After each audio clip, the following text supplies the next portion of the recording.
Hi. In this episode, I would want you to see the real ground truths in the education system in India in respect of climate change education. In fact, even climate is not correctly introduced even at the level of secondary school. Of late, the CBSE, ICSE, such schemes of school education in India have included Köppen climate classification. Otherwise, the climate classification scheme is not, in fact, correctly covered, or shall I say, properly covered in the high school or higher secondary classes. Well, this, should I say, bold step by CBSE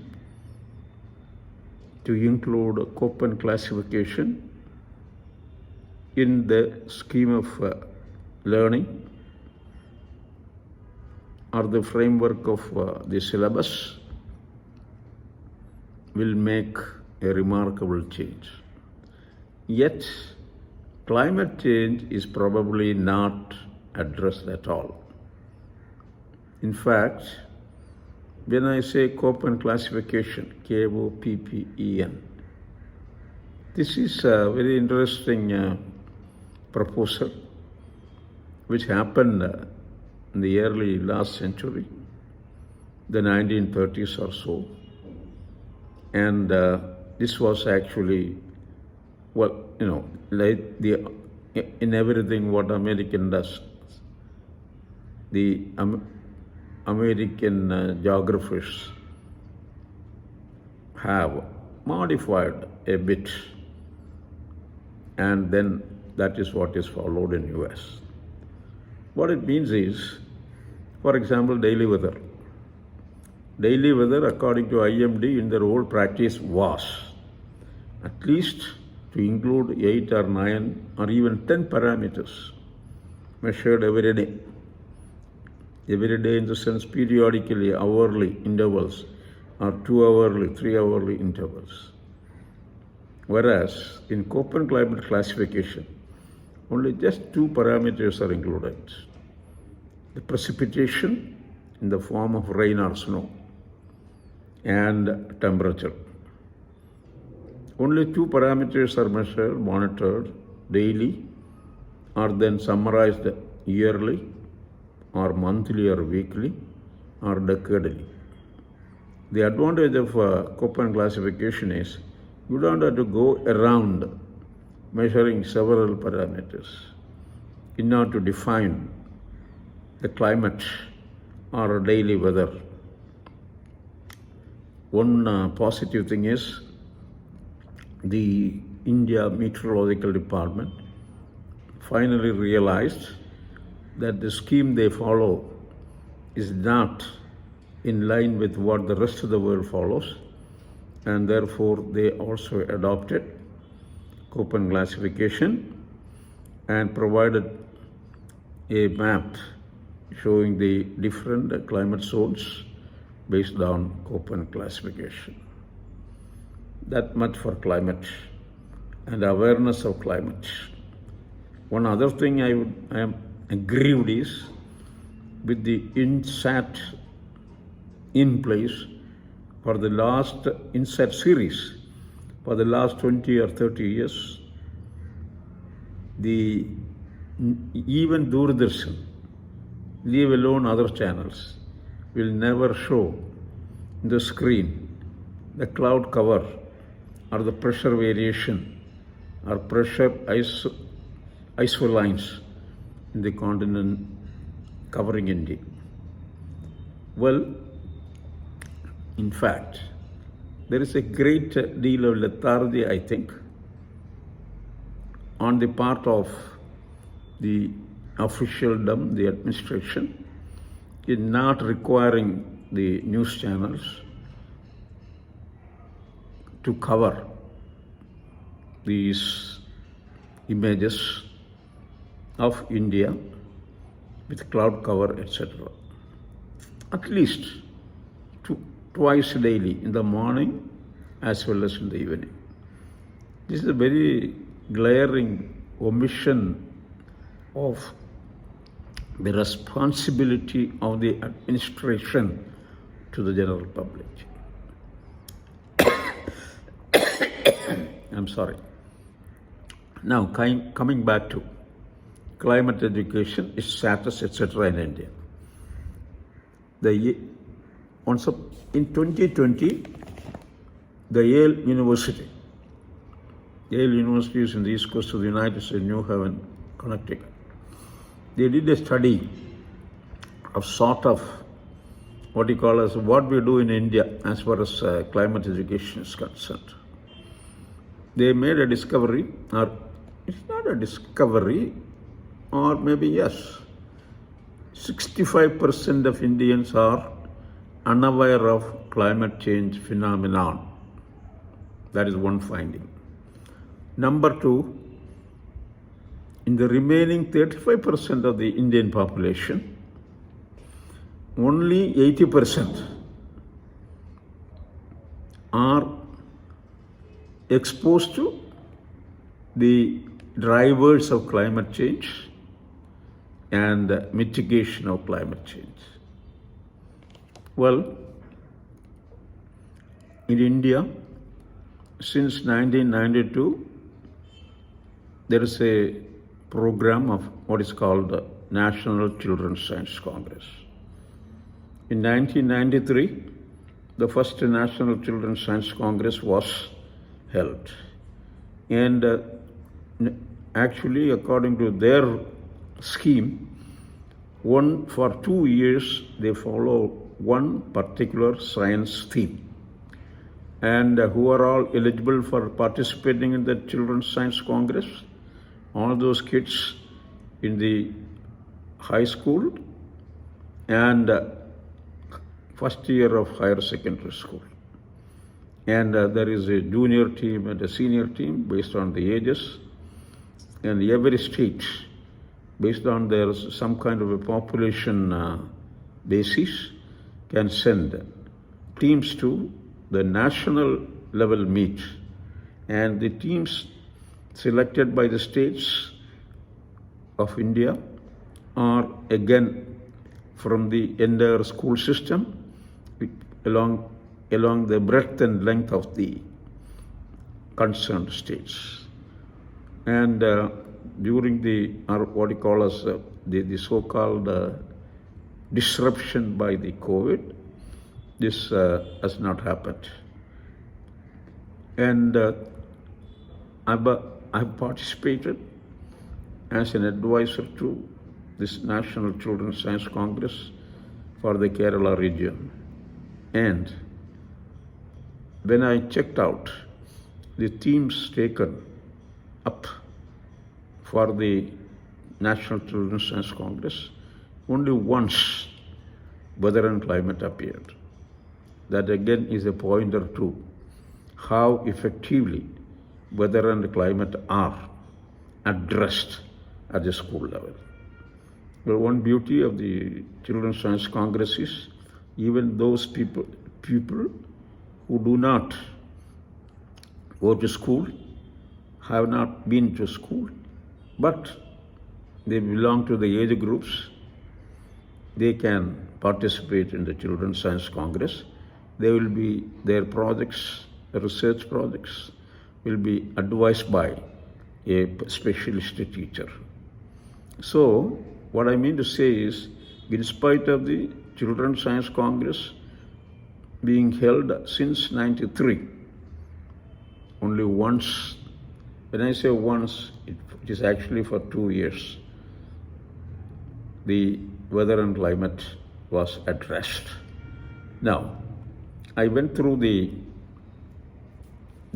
admission, the number of kids going to college and school. College. I'm sorry again, really, school. For the year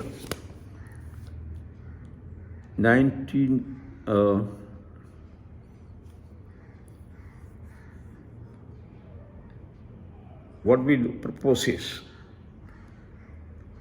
I propose is, for example, or I co-authored a paper that is published in Journal of Climate Change in 2021. So, like everything else, anything published in the journal pages remains there as a holy something. Nobody reads.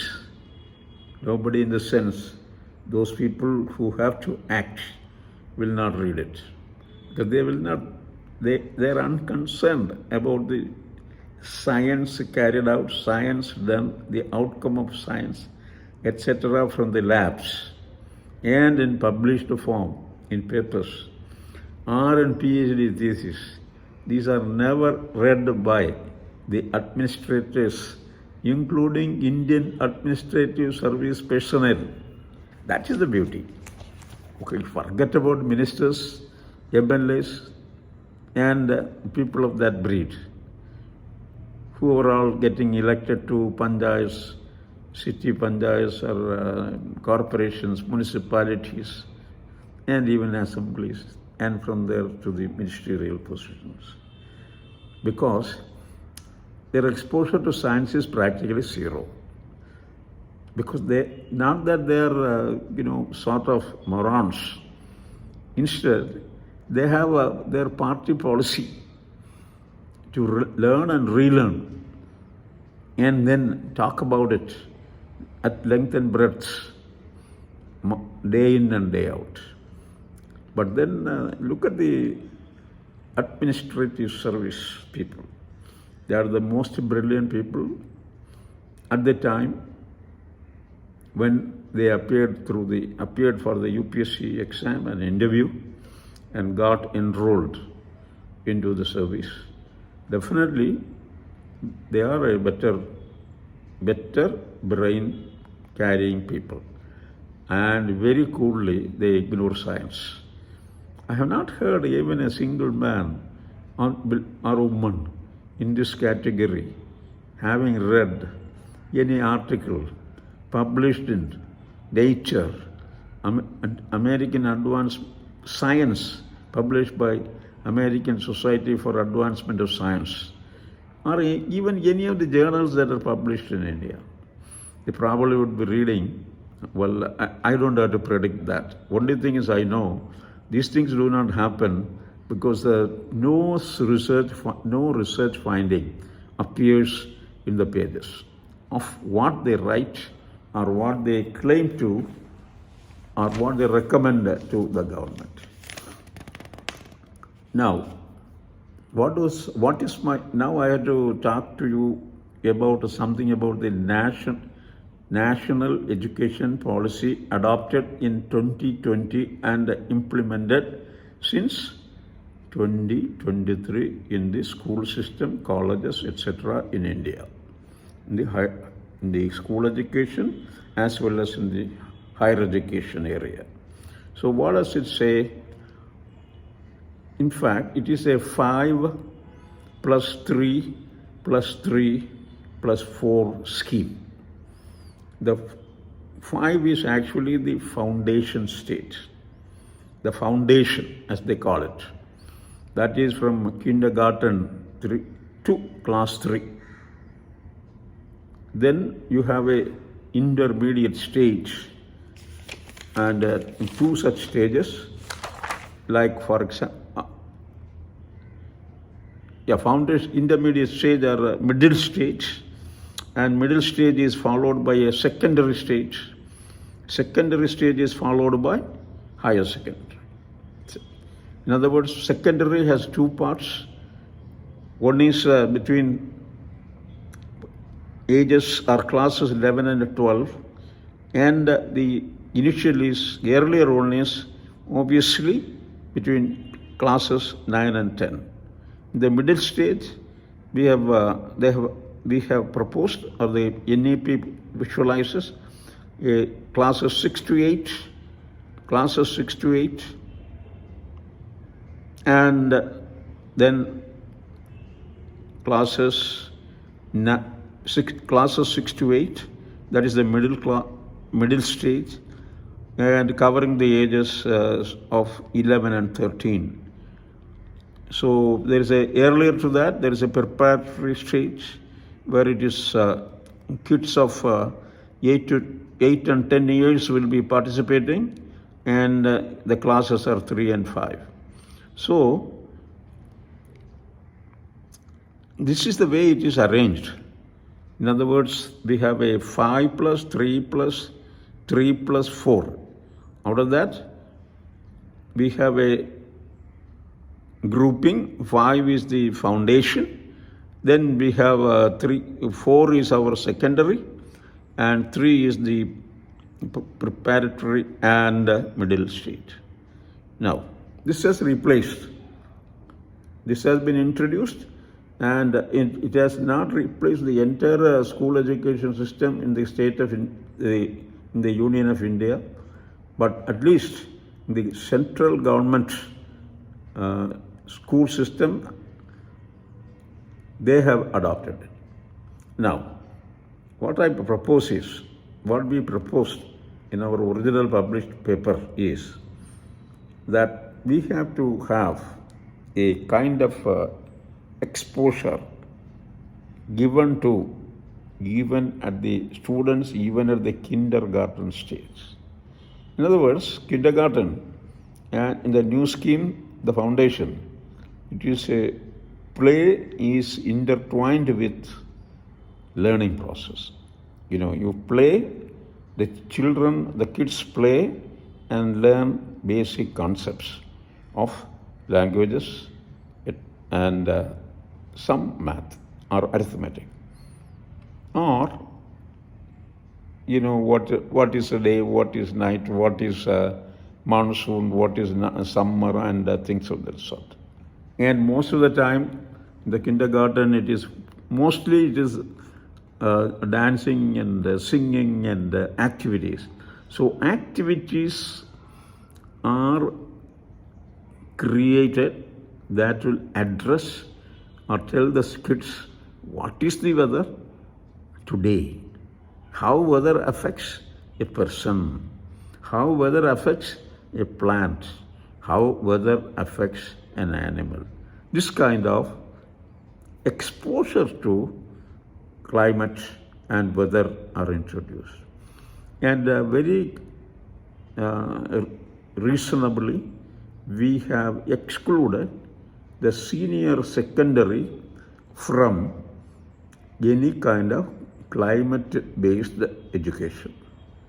In other words, the senior secondary, that is the final school, 9 and 12, classes 9, 10, 11 and 12, there the senior secondary is the classes where the orientation is toward professional careers or science-based education, language-based education. There we thought there is no need to elaborate on climate, weather, and climate change. And climate change is actually a biggest threat the new generations will be facing in future. So what is it that we want to do in the lower levels, in the higher secondary, in 3 plus 3 and final 2 out of the 4? Well, that is where in a graduated style from play, from doing, from actual lectures, and finally about the real inner tricks of the trade. That is what we want to introduce. In other words, what is this reason? The reason is very simple. Out of a large number of kids going into school or enrolling into school, primary school in India, you know what the number is? 188 million kids enrolled in the primary section are studied in the primary schools under the old scheme, not under the foundation, etc., etc. No. In the year 2022. Of course, 2023 is the inaugural year of the new education policy, or implementation of the new education policy. 188.6 million. In the secondary level, all the classes included, 38.5 million attended, are in attendance, or were in attendance. And then what had happened is, in the higher secondary, the 38 million or 38.5 million came down to 28.5 million. This is, of course, from a website of the Ministry of Human Resource Development. These numbers. Well, in other words, if you made a little arithmetic, then the discovery is that the only 14.5% of 188.6 are going to higher secondary. What happens to the others? They drop out. Various reasons.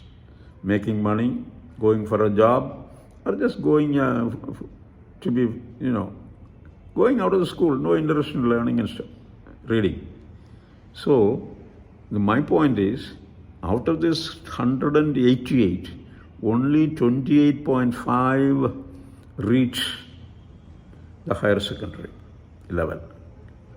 And out of that, God alone knows how many get enrolled into colleges and technical schools and professional colleges, including medicine and engineering. At least for medicine, these days the new medical colleges were sanctioned, ordered to be sanctioned, and the government of India's plan is to make the number of medical seats available to 100,000. And as far as engineering is concerned, something of the order of 800 to 900,000 kids are going to engineering college every year. So there is a huge dropout at the higher secondary level. If you looked at 188 million on the one hand, 28 million on the other. My point is, our point in the paper was that with this kind of huge dropout, they don't get a formal exposure to what is called the climate change or what is called the climate education. They are ignorant of these concepts. In other words, a huge chunk of the new generation of Indians go without any exposure to climate change phenomenon and consequences and the mitigation methods. So, let us hope that at some point in future, the government of India comes up with a modified syllabi for classes below, right from kindergarten to class 10. That's what I think going to help us. In other words, these people who, even if they did not go to college or professional college or join the workforce, they will definitely have some kind of a knowledge about the dangers of climate change and the causes. They will be aware of the causes that drive the climate change phenomenon. Thank you very much.